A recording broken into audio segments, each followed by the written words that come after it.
But let's begin with Canada, Mexico, and the Nations League. So tomorrow right here on One Soccer, we're going to start things off with a 1-hour pregame show. We're going to touch on both semifinal games.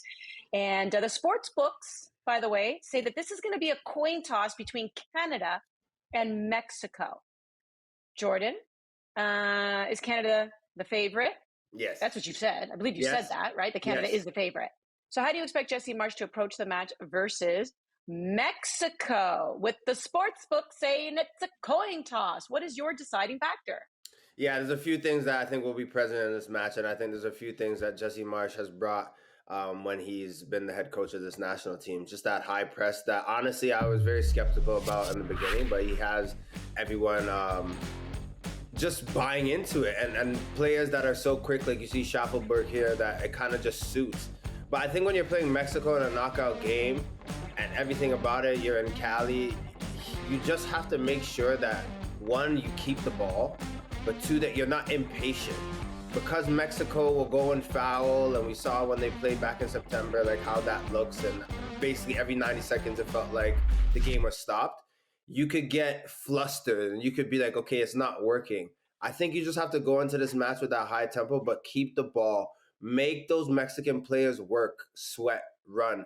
They're probably going to sit back a little bit as well. That's crosses into the box, flood them. When you lose it, I think 3-4 seconds after, just try to win it. So for me, I think it favors Canada tomorrow to just have that high tempo, that suffocate Mexico, make this a really tough match. And then when they foul you and when they inevitably do all these things and step on your toe, just do that Jordan Wilson cheeky smile. Just look up, no, just chuckle. Do not let them get under your skin, because I feel like that will be a deterring factor. Once they see that you've given in a little bit, then they're like, okay, this could be our game. You got to give them no satisfaction when it comes to the dark arts. Can I just say that has got to be the most annoying thing anyone can do? Smile at you when you're losing your top, just or just like someone just staring at you. They don't say a word. They don't do anything. It's like that little kid, who just like locks eyes with you, and you're like, what? What are you looking at? What's up, kid? What are you doing? Now, it's a kid, can't do anything about it. But yeah, those are the things I find just get under everyone's skin the most. Ollie, what do you expect here with this matchup? I'm expecting Canada to dial it up. I think we talked a little bit about, before Jesse Marsh was appointed, that this team was quite reliant on its transition play, maybe needed to develop more of a sense of being able to control games, particularly against like these types of oppositions. And a lot of that came out of the last Nations League final. I think Jesse Marsh is somewhat proving me wrong so far in demonstrating that there is another way, which is just to play even faster, play even more aggressive, take the intensity and the transition play to another level. And that so far has been really effective for this Canadian men's national team. I'm expecting more of the same. I know Mexico are going to try and slow this game down. I know they're going to try and frustrate Canada. I think Canada will try and take the tempo to another level. And that is how this team has had success so far, particularly when you look at the Copa America games against kind of the more middle ranking teams as opposed to Argentina. They just overwhelmed them with their pace, with their power, with their ability to play at speed. And I don't think they will go away from that in this game. So Mexico, we'll try and stop it. We'll try and make it more difficult. But I just expect them to double down on their identity here. I think what's also key when you approach this match is that the Canadians just don't really fear Mexico anymore, given what they were able to do, right? And World Cup qualifying, they defeated them. The last time they met was in September of last year. That was a goalless draw. But to your point, right, things were very feisty in that affair. Each team had 3 yellow cards, but more importantly, the fouls, Mexico 24, Canada 19. Little stop and go here, right? Like, we'll see if we can get this same kind of matchup. But why don't we talk individual matchup? Because, Ollie, I'm wondering what you think the most important individual matchup will be here between Canada and Mexico. Well, there was one player, a very decisive player, who didn't start in that 0-0 draw last year, and that was Jonathan David. And that, I think, is, you hope, if you're a Canadian fan, what the difference is going to be in this game compared to the one we played in October, I think it was. So I'm really interested to see what kind of plan Mexico has for Jonathan David. Everyone has seen it now over the past few months. Under Jesse Marsh, he is not playing as an out-and-out striker. He's almost playing as a number 10, at the very least a second striker, someone who drops off, who connects, who is really the heartbeat of this Canadian attack and makes things happen. He's probably going up against the best defensive midfielder in the region in Edson Alvarez, certainly someone who has a case for that.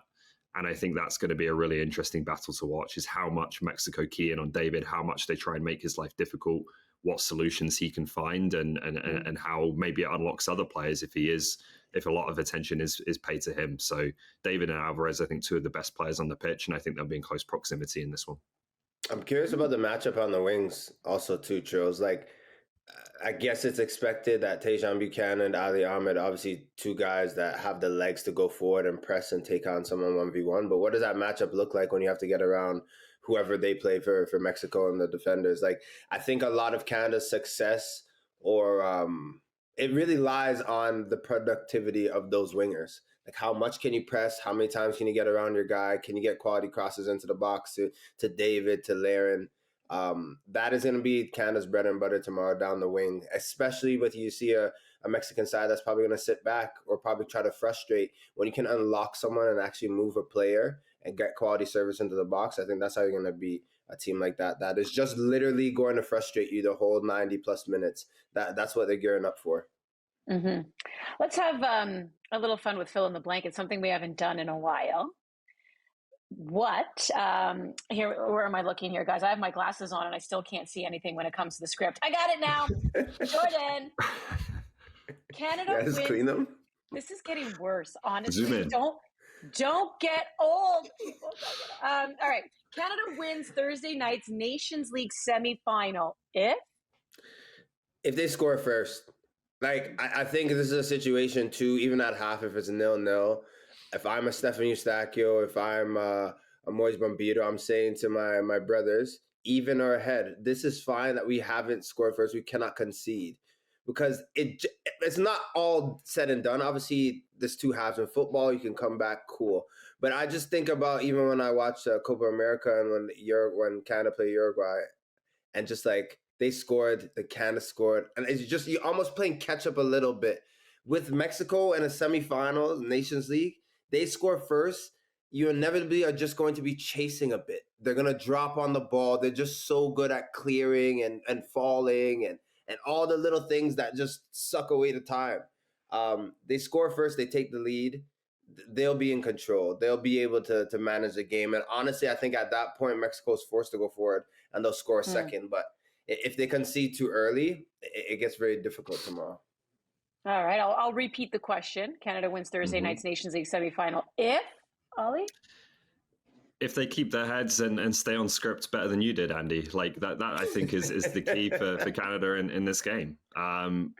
You just mentioned like the previous game against Mexico, the number of fouls, their approach, the way they just set up to stop Canada. That was an admission that Mexico, I don't think in their current state, can run with Canada, can play Canada's type of game again with the pace, with the intensity they have. They have to try and stop that and chop it up. If Canada sticks to their game plan, sticks to what they're good at, doesn't get sidetracked by any of that stuff, the fouling, any of the kind of mind games that are going on in this game, I think they will win. I think they're the better sides, but they have to be really disciplined. They have to be really controlled and play their way. I'm going to keep my head about me and not use nasty words when now speaking to you. But you've been warned. Get that ready. Yeah, raise it. She gets a little cute little yellow card. Raise that, bitch. It wasn't super emphatic. It was more of a... Well done, Charles. And you know what? That game's stupid, so it's done. We're not playing fill in the blank anymore. That was the one and done question. We are now moving on. Thank you for ruining it, Ollie.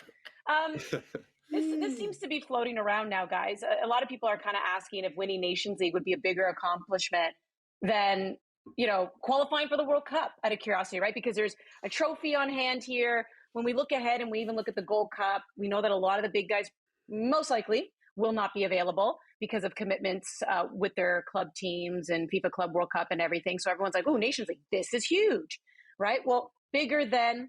So would you see this winning Nations League, Ollie, as a bigger accomplishment than qualifying for the World Cup if we just have some fun and compare as we dare? It's hard to say. It's hard to compare a year to a week. I think, obviously, in terms of lifting a trophy, that's something that goes in the history books that in some ways, in that sense, is a more significant accomplishment. But I think Canada, the way they qualified for that World Cup, going from literally the first round with the minnows to finishing first of the whole thing at the end, obviously in the final rounds, in terms of degree of difficulty, like and just the journey that was, I think that's the greater accomplishment still. Maybe if they'd kind of, scratched their way into the World Cup, going through the continental playoff or like being the last team in, maybe there would be more of a case to be made, because then obviously maybe you haven't overcome Mexico, the United States, the best teams in the region. But they did all of that in World Cup qualifying and more, and they went to Honduras and they went to El Salvador and won both. Like, I think you have to say it's still qualifying for the World Cup in the style that they did. How do you feel, Jordan? Yeah. I want to disagree with Ollie, but he's right. Like, qualifying for the World Cup, I really tried to think, can I make a case? I can't. The qualifying for the World Cup is really what set this whole thing in motion. And then you think about things in terms of 2026, you're co-hosting a World Cup, you already would have got a berth and a bid. Like, that kind of started the trend. I know there's the footy fans, which we all appreciate, that have been behind this team for decades. But a lot of people kind of just got on board recently just because of what Canada accomplished and the wave that they've brought. So it's tough. What I will say, this win, if they can go and win the finals, I think they're right on course for the Jesse Marsh and all the things and the belief and all the things that they put into place.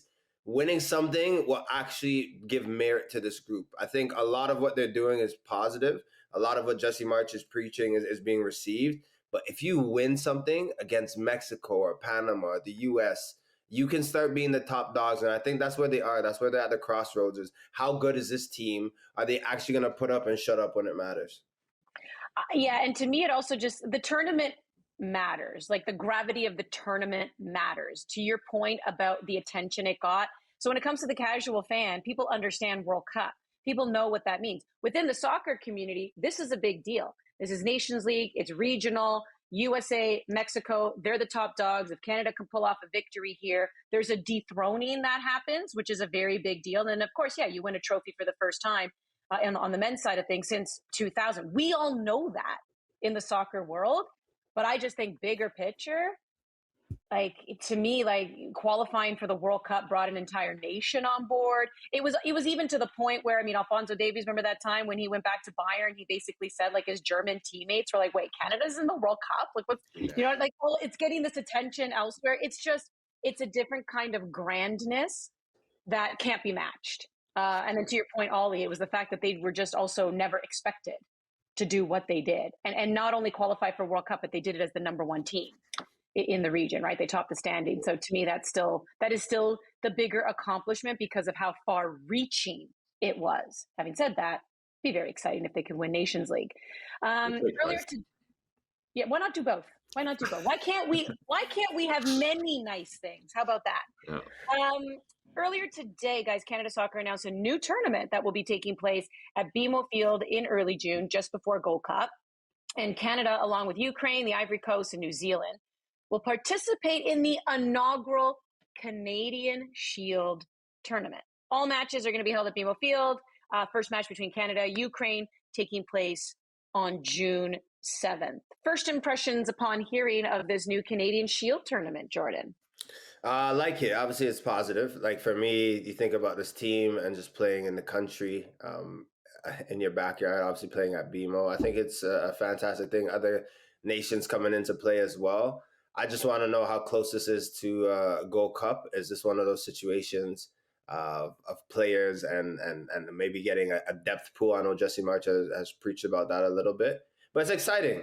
Summer football, it's one of those things, if I'm not working this game, I'm at it, probably with my shirt off. Yeah, for sure. I've been hitting the gym, Chip. I'm coming out with the guns, babes. Jordan? I'm at the game regardless. In a working capacity or in a fun capacity? Yeah, I was going to say, summer bodies are made in the winter. You do you, babe. I'm in the trenches. I'm ready. Yeah. I'm ready. Yeah. Ollie, are you aware of that summer bodies are made in the winter? Have you been working hard? Whoa, where to go from there? Good games for Canada. Good opposition. Pleased to obviously be playing this kind of opposition at home as well. That's a big thing that we haven't had that much of in the past in terms of friendly games. So, good steps. But I think this is going to become more common. Like, you're co-hosting the World Cup. Teams are going to want to come here. Teams are going to want to play you in the build-up to 2026. I think we're going to see some good games down the road in Toronto and elsewhere. I love it because, to your point, hosting a World Cup means, and we knew this, right? They already qualified for the World Cup, so there weren't going to be a lot of tough matches, meaningful matches, other than, of course, qualifying for this Four Nations final that they're in. So more games under the belt. But to your point, Gold Cup does begin on June 14th. Canada will play on June 7th, June 10th. So there's a lot of positives. It's exciting to see this. It's exciting to have other countries here. It's exciting to have home games. And again, I think any fan, it'd be great to go and watch the national team. But there are just still some questions about, like, if you're a fan who's going and you want to see Alphonso Davies, I don't know if that's going to happen, right? Like, I don't know if some of the big players, the big names are going to be there, just because, again, of what's also happening just before Gold Cup. So it's kind of like being aware of that, right? I mean, in my mind's Nations League, this is it in terms of best on best for Concacaf this year. I would love to be proven wrong and see a great Gold Cup with all the best players, but it just doesn't tend to happen that way. So I think this week is the big one for me. All right.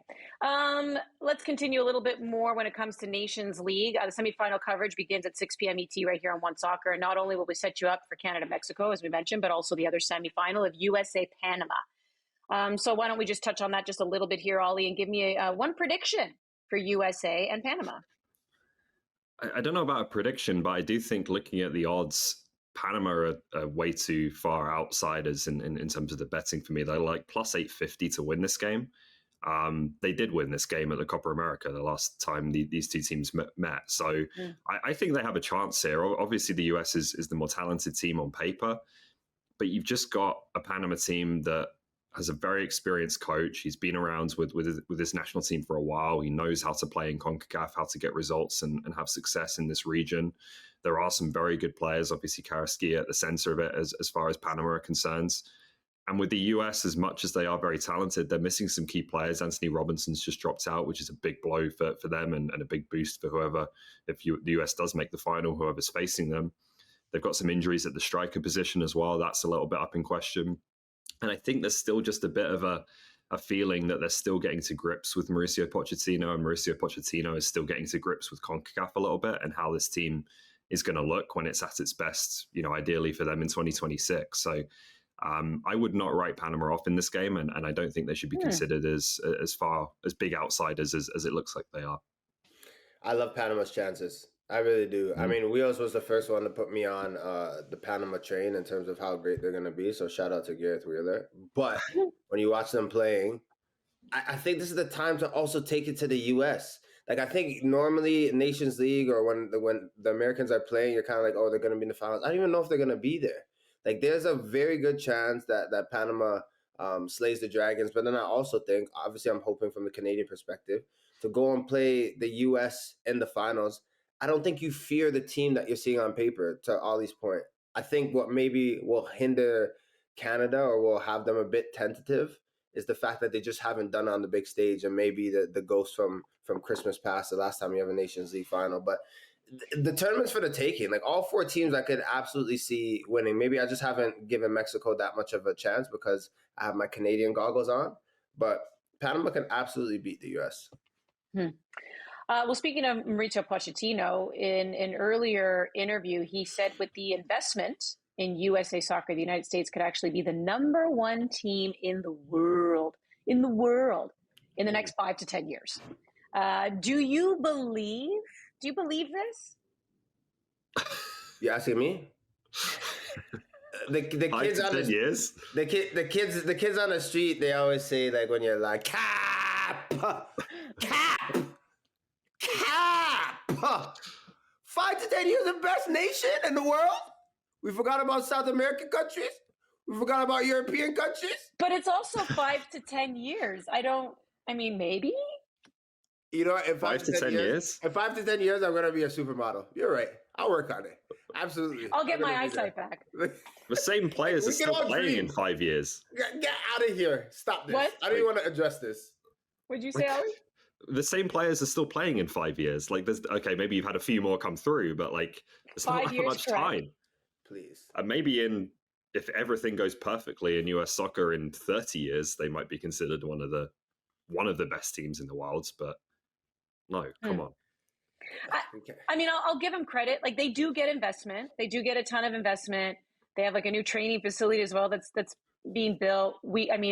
They continue to strengthen Major League Soccer, which we know really does cater a lot to American players. They have the MLS Next Pro, you have USL. Like hence why the Canadian Premier League was formed, gentlemen. This is why it's so important to have domestic leagues. We know this, right? Because when you have that infrastructure of also these other leagues and feeding your national team, that's where it starts to become strengthened. But I don't know. It's very shoot for the moon, but like we had this discussion yesterday when we were talking about that top 20 list. Like they don't have any world-class players. They've become good at developing good players who play at a very good level. The top talent is still evading them. So until that changes, there's a point in time, like 15 years ago, whatever, you could say 2010 World Cup, I looked at the US squad, ballers. Like difference makers throughout the team, and you're like, these guys are some big dogs. Not in the world, like very good for their country and top dogs.